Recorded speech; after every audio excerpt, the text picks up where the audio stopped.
Hey, what's going on YouTube? This is Technology Mafia, and today we are taking a look at this lens. This is the Sigma 19mm f2.8 DN lens that many of you have requested over the last couple of videos that I've been doing.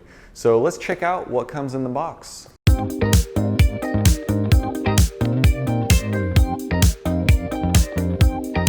So here is what the box looks like, and it is typical Sigma. White box, 19mm f2.8 DN for Sony E-mount. The front, 46mm filter thread. So let's open this up. So you get your standard warranty info, a user guide, some other paperwork, more paperwork, and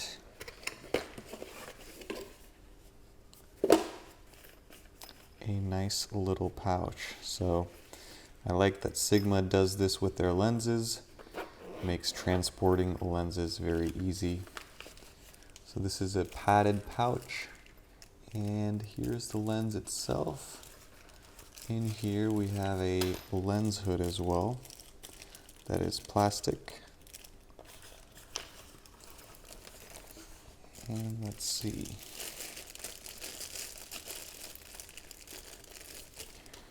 So here is the lens itself. It's very shiny piano black. So made in Japan.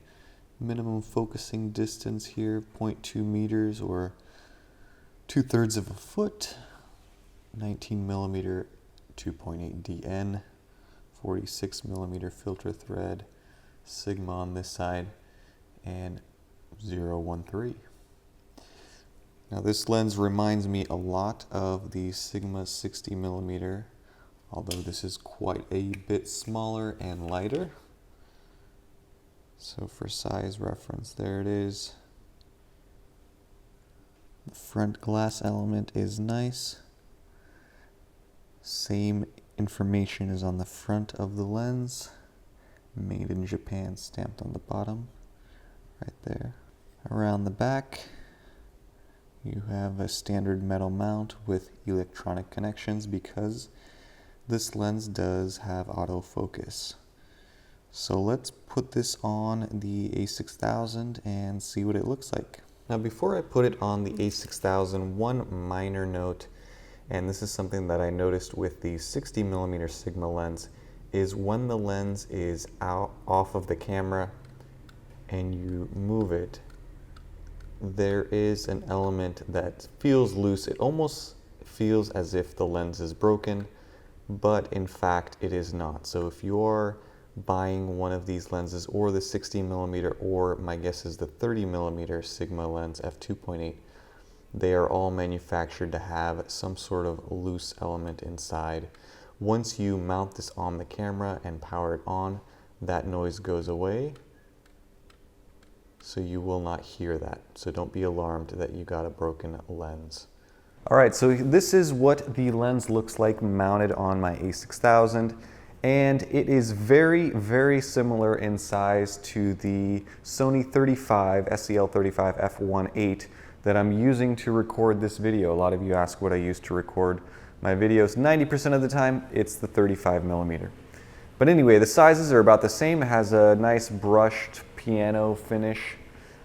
This is the focusing ring, but it doesn't have a rubber grip, but it is a focusing ring. The lens does have autofocus, and the autofocus does work quite well. So overall, I'd say that it looks pretty nice on the A6000. Good size. So let's take a look at some photos and videos using this combo.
So that is it for the sample videos and pictures. Overall, I am pleasantly surprised by this lens. I like it a little bit more than I thought that I would when I was buying it. The thing that really sticks out is 19 millimeters is kind of a weird focal distance. So it's not really wide enough to be a landscape lens. It's really not close enough to utilize that f2.8 and create beautiful portraits with blurry bokeh. So it's kind of in the middle there. I don't know how I feel about it. I guess you could use this for street photography if your subject is very close to you, and you could step back, I suppose, and do some landscape shots. I found that the autofocus works very well. Even in video mode, continuous autofocus works decently well. In fact, let's film the rest of this video using this lens. So here we are using the Sigma 19mm lens at f2.8. And I had to move my tripod forward about 5 feet to get the same or similar perspective. So autofocus, as you can probably tell, works decently well, and this lens is a lot like a native Sony lens when you're out shooting. I never found that the autofocus was too slow. It never really struggled in any areas. So should you buy this lens? Well, it really depends on if you like the 19mm perspective.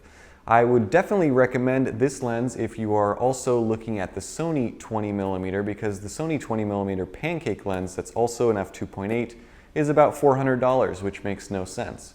This lens you can pick up brand new for about $199, so you're saving $200 right off the bat.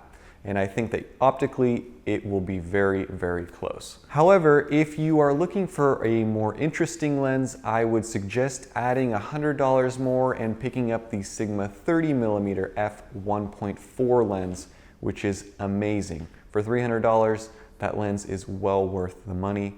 And if you are looking for something that's wider than 19mm, then look back at my previous video and pick up one of the Rokinon 12mm f2 lenses for around $300. So there are a lot of options out there for you, and I'll link some of my recommendations down below.